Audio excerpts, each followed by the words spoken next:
আসসালামু আলাইকুম রহমতুল্লাহ বারাকাতু। প্রিয় ভাই বোন বন্ধুরা, আমার অবশেষে আমাদের সোলার বিডের মাধ্যম থেকে আমাদের স্ট্রাকচার খাড়া করে উপরে প্যানেল লাগানো হয়ে গেছে। আমাদের ইনভার্টার নিচে লাগানো হয়েছে। এই যে দেখেন, খুবই সুন্দর করে সমস্ত জায়গায় এরকমের টানা দেওয়া হয়েছে এবং উপরে ক্রস দিয়ে টানা দেওয়া আছে। হ্যাঁ, এটা খুবই সুন্দর করে তিনতলা ছাদের উপরে লাগানো। এখান থেকে 20 ফিট করে এই খাম্বা দিয়ে তারপরে এই প্যানেলগুলো লাগানো হয়েছে। এই যে দেখেন, খুবই সুন্দর করে লাগানো হয়েছে। খুবই দক্ষতার মাধ্যমে আমাদের এই মিস্ত্রি লাগাইছে।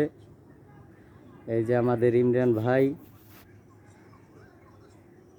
সে খুবই সুন্দর করে অনেক শ্রম দিয়ে তারপরে এই চাকটা বানাইছে এবং প্যানেলগুলো লাগানো হয়েছে। এখানে 10টা প্যানেল লাগানো আছে।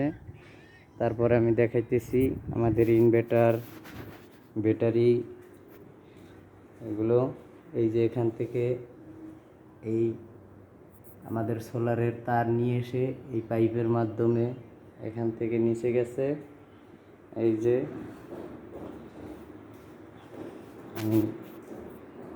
দেখেন, এখানে এলবো করে দিয়ে তারপরে খুবই সুন্দর করে এই তারপরে এখানে আসছে। এই যে দেখেন, এই আমাদের সোলার থেকে আসা এসপিডি এখানে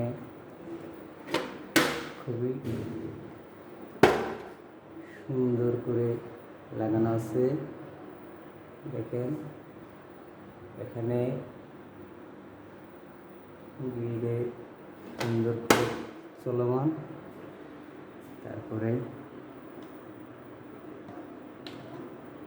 এই যে এখানে তো দেখতেই পাচ্ছেন, এই খুবই সুন্দর করে এই ভ্যান করে নিয়ে এসে এখান থেকে এই ইনভার্টারে লাগছে আমাদের সোলারের MC4গুলো। এই ইনভার্টারে এখানে লাগানো হয়েছে। তারপর ইনভার্টার থেকে যে এই যে আমাদের ব্যাটারি 16 কিলো, আশা করি এই বাসায় খুবই ভালো চলবে। তারপর এখান থেকে আবার এই যাইয়া এই যে গ্রিডের লাইনে চলে গেছে। এই পাইপ দিয়ে দেখাচ্ছি। এই যে দেখেন, এখানে এসে তারপরে এই যে চ্যানেলগুলো এখান থেকে নামছে। এই আপনারা দেখতে পাচ্ছেন, এই খুবই সুন্দর করে